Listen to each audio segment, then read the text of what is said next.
Le Géored est une association fondée par des étudiants ingénieurs à Beauvais. Chaque année, des dizaines d'élèves s'investissent dans un projet solidaire dont l'aboutissement est une mission dans un pays en voie de développement. En août 2012, nous sommes 15 étudiants à pouvoir partir au Bénin. Arrivés dans la nuit à Cotonou, nous entamons un voyage de 200 km en minibus à travers le pays. À chacun de nos arrêts, de nombreux passants, curieux ou étonnés, viennent pour nous saluer.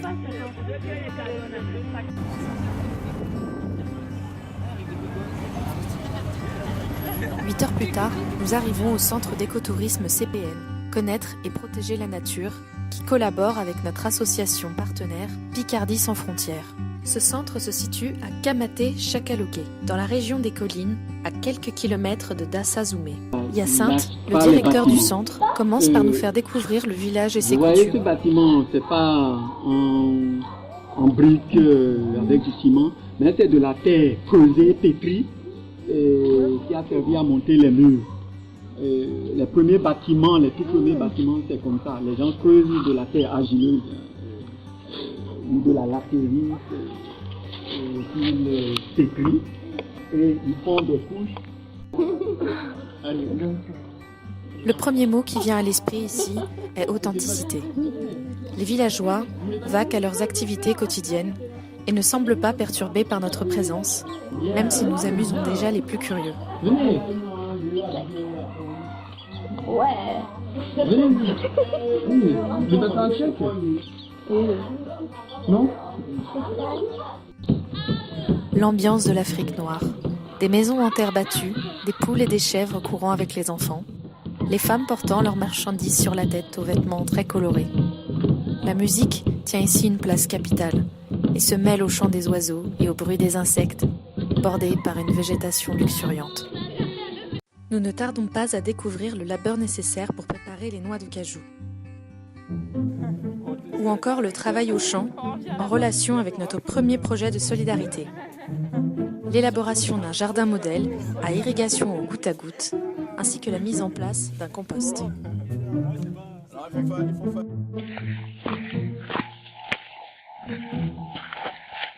Notre second projet est le balisage de plusieurs circuits de randonnée et la création d'un fascicule permettant, entre autres, de faire découvrir les richesses environnantes aux futurs écotouristes. Certains circuits, comme celui du toboggan, réservent quelques surprises.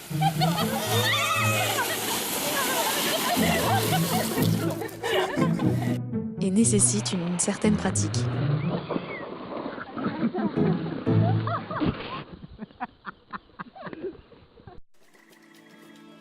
Les visiteurs désireux de s'aventurer dans les collines pourront partir seuls en louant le fascicule ou accompagnés d'un guide comme à l'accoutumée.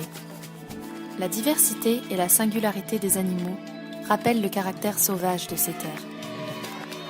La faune locale peut parfois surprendre, comme cette araignée Gastera canta, voire s'avérer dangereuse, comme le scolopendre, et sera répertoriée dans le fascicule de randonnée, tout comme la flore.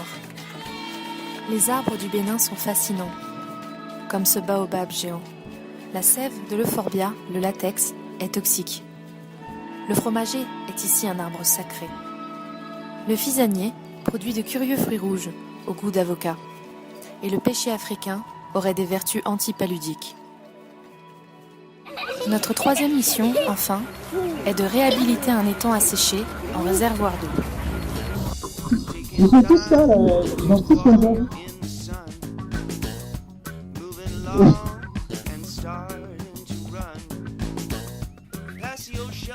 Certains enfants passent beaucoup de temps au centre, comme Hubert, à qui nous nous sommes beaucoup attachés.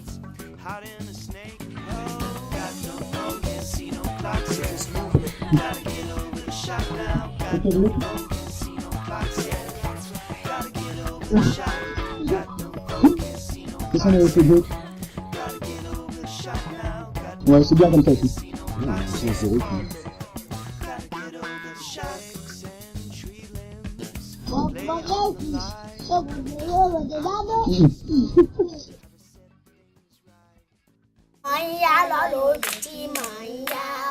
Clotilde, Massou Ali et Apolline nous accueille par quelques chansons Ida Hacha, la langue du peuple des collines.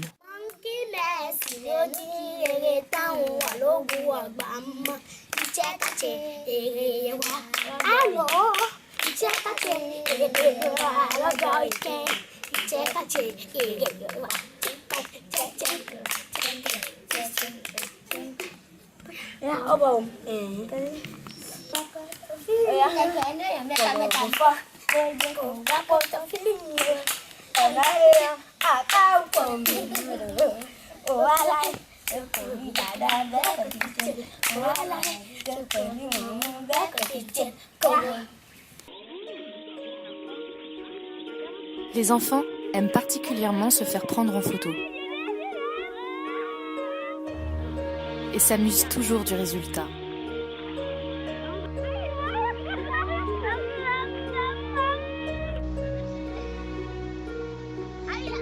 Le soir, de nombreuses veillées ont lieu, et notamment une pour fêter notre arrivée. Les chants d'Ida Hacha parlent de leur histoire et de leur quotidien. Les danses effrénées qui accompagnent la musique sont parfois difficiles à maîtriser pour nous les Blancos, ou les Yovos comme ils aiment bien nous appeler.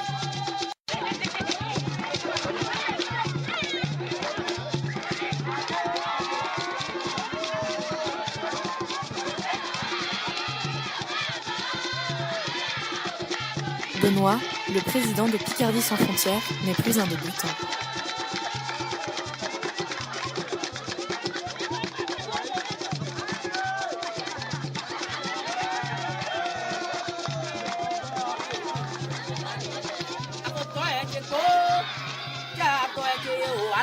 Le soliste nous chante la bienvenue au village. Ses paroles touchantes nous remercient pour notre bonté, ainsi que nos parents pour nous avoir donné envie d'aider les autres.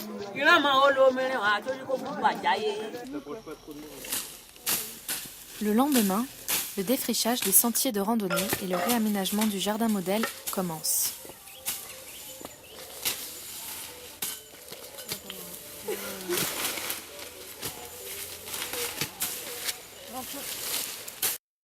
Du côté de l'étang, les travaux s'annoncent très importants.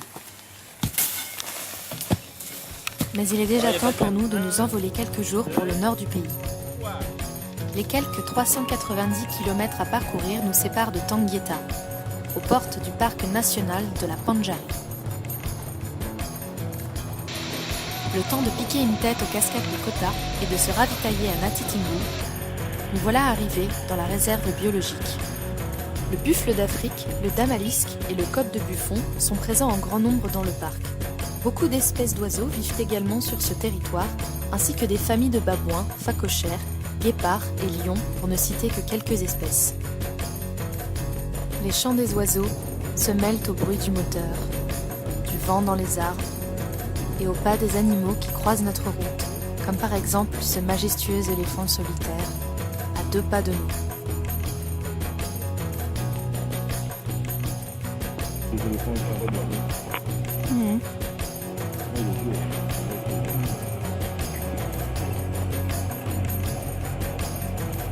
Voir ces animaux dans leur milieu naturel est magnifique et très touchant. La sérénité de cet endroit est apaisante. La nature est dans son plus simple appareil. Et la coordination parfaite sur cette autoroute à fourmis, pourtant commune en Europe, devient alors fascinante.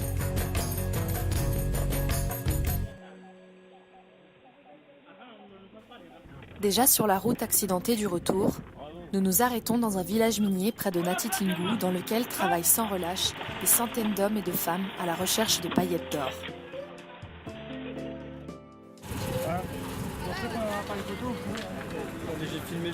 Nous nous rendons vite compte que leur travail est répétitif et difficile. Malgré nos tentatives d'aide et notre bonne volonté, nous n'y arriverons pas. Si ce n'est de les faire rire.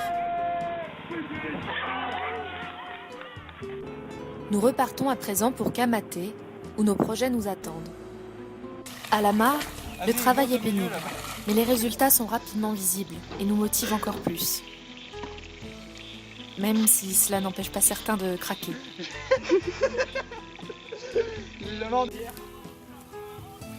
C'est pas... Non. Si, c'est mis. Non, je crois. Je crois pas. Attends. Mais non, mais en train de regarder. Ah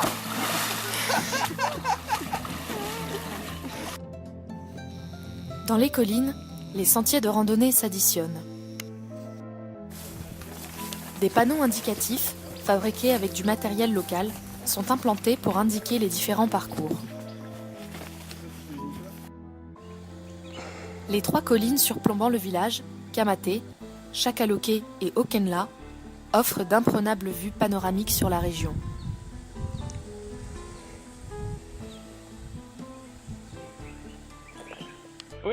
Sur le chemin du retour, notre route est barrée par une colonie de fourmis maniants. Considérées dangereuses pour l'homme, ces fourmis attaquent en groupe et les morsures infligées par les soldats sont très puissantes et douloureuses.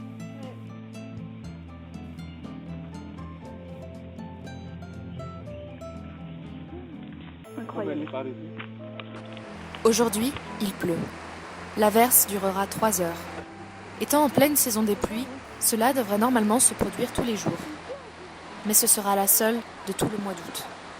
Les villageois disent que le climat change et que l'été est de plus en plus sec. Voilà qui est bien inquiétant. Nous voici invités à Dasazumé pour le festival Gumbe qui célèbre la culture Idacha. Nous y redécouvrons avec émotion les rythmes et les danses que nous avons appris au village. Fiers de leurs origines, les Idacha sont issus de lointaines tribus qui vinrent habiter dans la région dès le XIIe siècle. Mais ils devinrent la proie aux guerres de royaume ainsi qu'à la chasse aux esclaves engagée par les autochtones lors de la colonisation. Les collines leur servirent ainsi de cachette jusqu'au XIXe siècle, après quoi ils redescendirent au pied de celle-ci pour y construire leur village.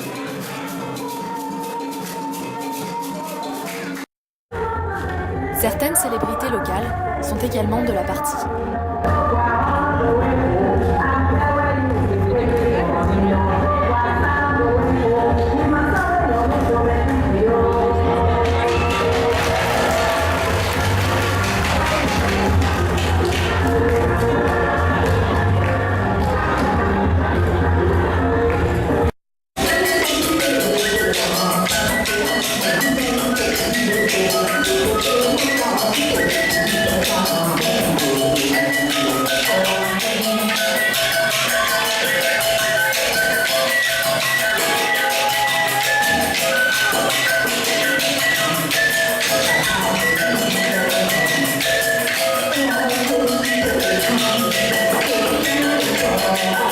Notre chef de groupe, Nicolas, est alors invité sur scène pour parler de nos projets. Aujourd'hui, on est une association de 15 étudiants venant de Paris, en France. Nous sommes ici dans le village de Kamaté de Chakaloké pour apporter notre aide en fait, au village. Nous pour annoncer en cours la réhabilitation dans les temps, la construction de circuits de randonnée et la création d'un système d'organisation établi par les villageois. Aider vos frères et sœurs à s'associer à cette culture, peut-être que vous vivez tout à vous.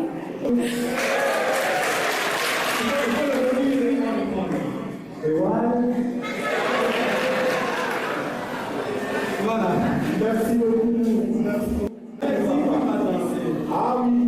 Nous sommes ensuite tous conviés à danser avec les artistes pour montrer que nous avons bien retenu nos leçons de danse. Marine et moi sommes choisis pour rester encore le temps de partager quelques pas de danse sur la scène. Cet instant de partage, plus proche de leur culture, est une expérience extraordinaire.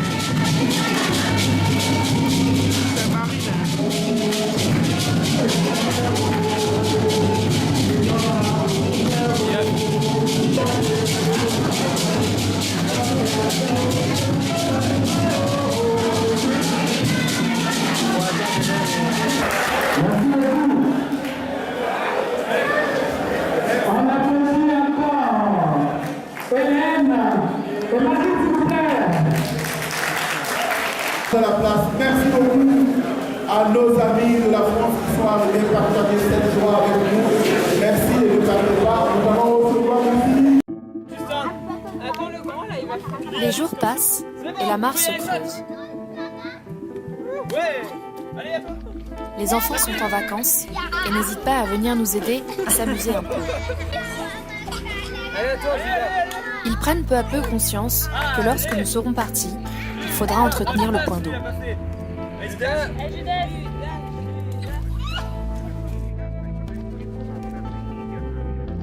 Les 5 circuits de randonnée sont pratiquement terminés.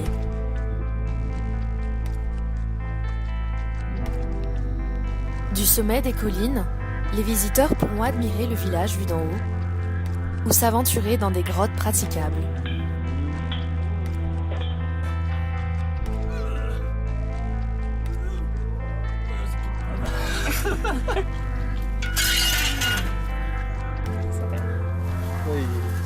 Mais tout n'est pas encore au point.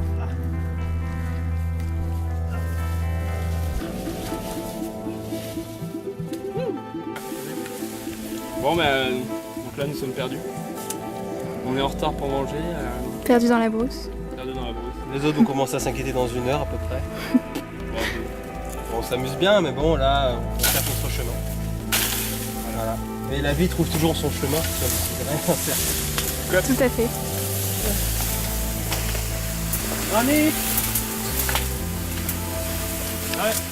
L'équipe commence à faiblir, mais il ne faut rien lâcher, car il reste encore beaucoup à faire. Ingrid, une jeune Allemande en service civique, est venue nous porter main forte. L'aménagement des sentiers incitera les villageois à ne pas cultiver les flancs de collines qui appartiennent à la communauté. De ce fait, elles ne seront plus dénaturées petit à petit par les cultivateurs, qui préserveront ainsi le patrimoine historique.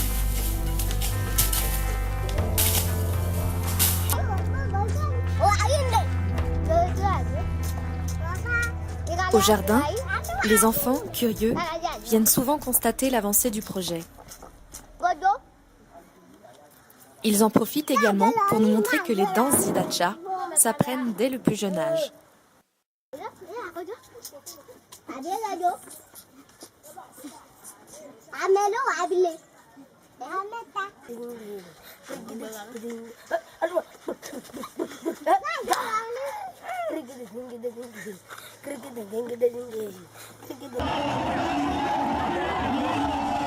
Ce dimanche, c'est football. Les Yovos ont fait gagner leur équipe et les vainqueurs en sont fous de joie.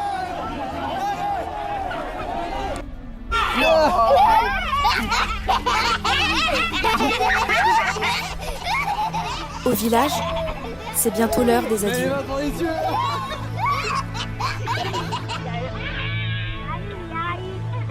Chaque instant passé avec les enfants devient encore plus précieux.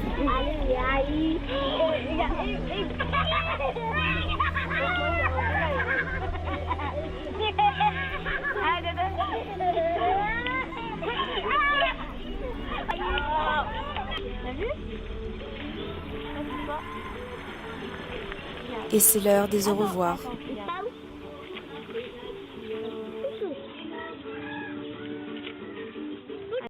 Les travaux dans le jardin sont finis. Le système d'irrigation au goutte à goutte et le compost sont fonctionnels. Leurs principes et leur conception ont été présentés aux cultivateurs. Les changements de la mare sont spectaculaires. Elle a été entièrement creusée à l'aide des jeunes du village. Ses bords ont été rehaussés, des barrières contre les bœufs installées et des arbustes plantés pour maintenir les digues en place. Les circuits des collines sont terminés. Le guide de randonnée est bien avancé et sera finalisé de retour en France. Les projets achevés, nous profitons de la dernière journée pour donner un coup de main au travail au champ.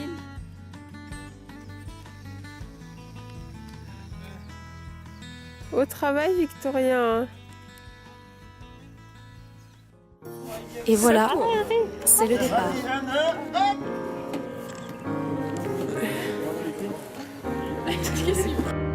Nous voici retraversant le pays dans l'autre sens. Trop de souvenirs se bousculent déjà. Hubert a promis qu'il sera le grand gardien de l'étang. Nous pensons aux enfants, à Hyacinthe et à nos amis au village. Ils vont nous manquer. Notre dernière halte avant l'aéroport est Gambier. un village lacustre situé sur le lac Nokoué. Dans cette Venise africaine, l'activité principale est la pêche. Le marché, les maisons, les boutiques ou encore la mosquée, tout est construit sur pilotis.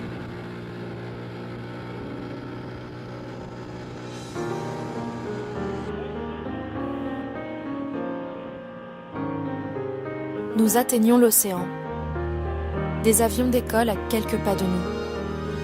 Le temps de profiter des derniers rayons du soleil africain, il est fin temps pour nous de rentrer. L'aventure Géoraid au Bénin a été un succès et est à présent terminée.